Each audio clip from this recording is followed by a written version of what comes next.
안녕하세요. 저는 50대 여자입니다. 제 인생에 대해서 말씀드리자면 참 할 말이 많습니다. 팔자가 꼬여도 이렇게 꼬여도 되나 싶을 정도예요. 저는 40대 때 남편과 이혼을 했습니다. 요즘이야 뭐 이혼이 경악할 정도로 놀랄 일도 아니고 흠도 아니라고 말하는 분들이 있지만 제가 이혼할 적에는 주변에서 이혼을 하는 사람이 없어서 그런지 참 시선이 안 좋더라고요. 본인들 남편에게 상간녀가 생겼다 치면 다저부터 의심하고 우리 딸한테는 이혼녀 자식이라고 수군거리고 정말 살기 싫었어요. 제가 살던 동네가 워낙 작은 곳이었고 사람들 자체도 보수적이어서 더 그랬던 것 같네요. 그래도 저는 그런 시선에도 불구하고 이혼을 후회하지는 않았어요. 남편이었던 그 인간은 정말 구제불능이었으니까요. 술, 도박, 여자 이 세 가지로 저를 너무 고통스럽게 했어요. 이런 인간이 뭐가 좋다고 결혼했는지 이혼은 후회 안 하지만 결혼만큼은 정말 후회가 되네요. 결국 남편은 다른 여자에게 붙어먹고 말았어요. 그 여자가 아내와 딸을 버릴 만큼 좋았나 보죠. 둘이 동네에서 팔짱 끼고 다니는 걸 본 이후로 정말 미련 없이 이혼 서류에 도장을 찍어줬네요. 첫 결혼에 학을 떼서 그런지 그 이후로는 두 번째 결혼이니 연애니 이런 생각이 전혀 안 들더라고요. 오히려 혼자 사는 게 편했어요. 저는 딸에게도 능력만 있으면 혼자 사는 것도 나쁘지 않다고 말하곤 했습니다. 딸과 함께 이혼녀로 사는 것 정말 쉽지 않은 삶이었습니다. 일단 저희 둘은 그 동네를 피해 이사를 가야만 했어요. 이혼한 여자에 대한 시선이 정말 견디기 힘들더라고요. 따지고 보면 피해자는 나고 가해자가 남편인데 왜 그런 색안경을 끼고 보는 건지 이해할 수 없었습니다. 어쨌든 저리 싫으면 중이 떠나야지요. 저는 다른 동네에서 딸과 새 출발을 했습니다. 저희 딸은 부모의 이혼 때문인지는 몰라도 어렸을 적부터 아주 생각이 성숙했어요. 커갈수록 친구 같고 의지하게 되더라고요. 이혼할 당시 14살이었던 딸은 어느새 성인이 되고 취업을 했어요. 그동안 저는 열심히 딸을 뒷바라지했고요. 주로 호프집 주방에서 일을 했습니다. 할 줄 아는 게 요리뿐이어서 그 일을 시작했고 아시다시피 호프집은 주로 밤에 영업을 하니까 딸에게 이른 저녁을 먹이고 출근한 뒤 새벽에 퇴근해서 딸을 등교시키곤 했지요. 그렇게 10년 정도 일을 했네요. 딸이 첫 월급을 통째로 봉투에 담아 저에게 줬을 때 어찌나 눈물이 나던지요. 그 감정은 정말 정확하게 표현할 순 없지만 여태껏 남편 없이 혼자 딸을 키운 것에 대한 뿌듯함과 서러움이 섞였던 것 같네요. 인생 잘 살았다고 생각했어요. 비록 실패한 결혼이었지만 보물같이 귀한 딸을 얻었잖아요. 딸은 저에게 조심스럽게 엄마는 애인이 없냐고 물어보더라고요. 없다고 했더니 그래도 외로움을 나눌 사람 한 명 정도는 만나보는 게 어떻겠냐고 그러더라고요. 엄마 걱정해주는 거야. 어릴 땐 엄마가 다른 남자 만나는 게 싫었는데 이젠 여자로서 엄마를 생각하니까 외로울 것 같아. 기회되면 남자도 만나고 그래. 됐다. 이제 남자라면 지긋지긋해. 제 딸이 어느새 엄마의 외로움을 걱정한 아이가 되었다니 세월 참 빠르죠. 딸은 저에게 이제 일을 좀 쉬라고 하더라고요. 제가 온몸에 파스를 붙이고 다니니 걱정이 되었나 봅니다. 저도 나이 50을 훌쩍 넘어가니 온몸에서 신호가 오더라고요. 손목이 너무 아프고 어깨도 가끔 죽을 듯이 아팠어요. 아무래도 여태껏 써온 몸이 낡았으니 그만 쓰라고 아우성을 치는 것 같더라고요. 병원에서 물리치료를 몇 번 받아봤지만 크게 나아지지 않아서 저는 지인들의 추천으로 한의원에 찾아갔어요.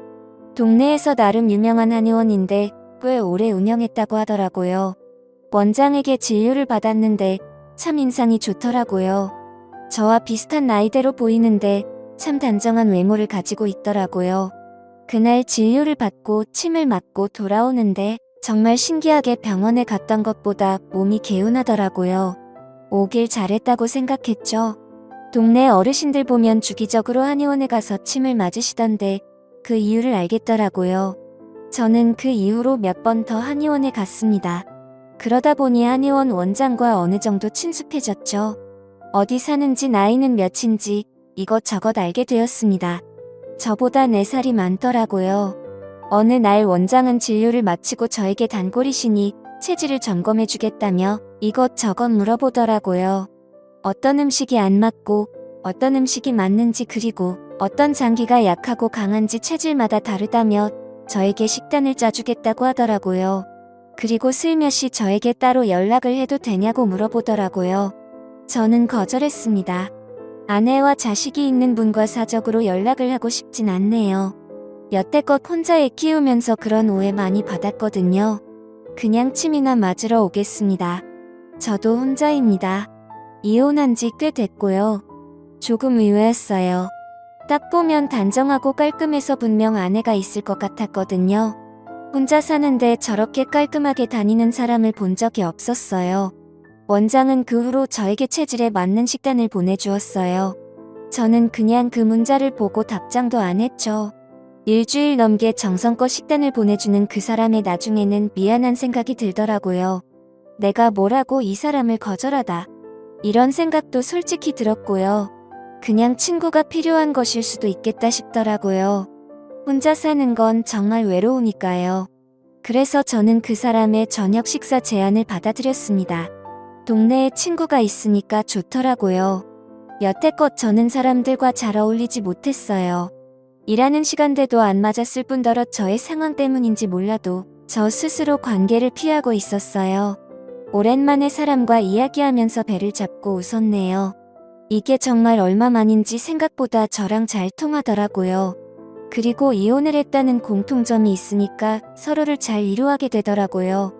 그 남자는 아내와 7년 전에 이혼을 했다고 하더라고요. 서로 간의 성격 차이라고 하대요. 하지만 이혼한 사람들은 알잖아요. 성격 차이라는 건 두루뭉실한 핑계일 뿐이라는 거예요. 분명 무슨 이유가 있을 것 같았지만 자세히 물어보진 않았어요. 어찌됐든 이런 좋은 사람과 왜 이혼을 했을까 이런 의문은 들더라고요. 그 남자는 저의 전 남편과는 완전 상극이었어요. 술도 안 마시고 자상하고 계획적이고 그런 부분들을 보면서 이 남자에게 더욱 호감을 느꼈던 것 같아요. 사람 마음이라는 게 이렇게 쉽게 이끌려도 되나 싶을 정도였죠. 그렇게 친구처럼 쭉 만나다가 어느 날 딸에게 들키고 말았어요. 제가 전화하는 걸 딸이 듣고는 바로 애인 생겼냐고 묻더라고요. 저는 그냥 친구라는 식으로 대답했어요. 조금 민망하더라고요. 예전에 남자라면 지긋지긋하다고 큰 소리쳤는데 말이죠. 딸은 진심으로 저를 축하해줬어요. 그리고 나중에 한번 소개시켜 달라고까지 하더라고요. 저는 그것까지는 좀 아닌 것 같아서 대충 둘러댔어요. 저희는 같은 동네에 살아서 거의 매일 만나다시피 했어요. 저는 어차피 진료를 받으러 한의원에 가야 했고 가서 같이 점심을 먹거나 진료가 끝나면 같이 저녁을 먹거나 했어요. 그 사람 집에 한번 가봤는데 어찌나 깔끔하게 잘 해놓던지 사실은 사람 집에 가기 전까지만 해도 이 사람이 아내가 있는데 나한테 거짓말을 했을 수도 있겠다 싶었는데 직접 집에 가보니 정말 혼자 살고 있더라고요. 빨래도 잘 정돈해놓고 청소기도 매일 민다고 하더라고요.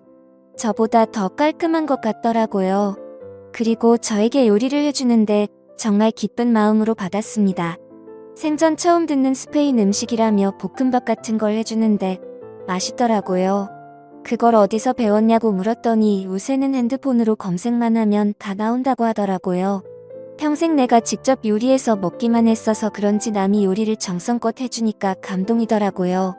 그것도 남자가요. 저는 이 남자의 섬세함에 점점 빠져들었어요. 한편으로는 살았더라고요. 이런 연애질을 50대 중반에 시작한 게 너무 아쉽고 청춘이 아까워서요. 그렇게 1년을 쭉 만났어요. 이제는 서로에 대해서 거의 다 안다는 생각이 들더라고요. 1년 정도 지나니까 정말 정이 많이 들었어요. 사실 사람을 만날 때 조심하고 만나는 편이라 저는 절대 이 남자에게 빠져들지 않을 거라고 생각했는데 저도 모르게 이 사람에게 질투도 하고 그러더라고요. 저도 제가 모르는 모습을 연애하면서 많이 발견했네요. 결국 저는 그 남자와 함께 제 딸을 만났습니다. 식사를 같이 하면서 이런저런 이야기를 나눴는데 딸이 그 사람을 정말 좋아했어요. 다행이었죠.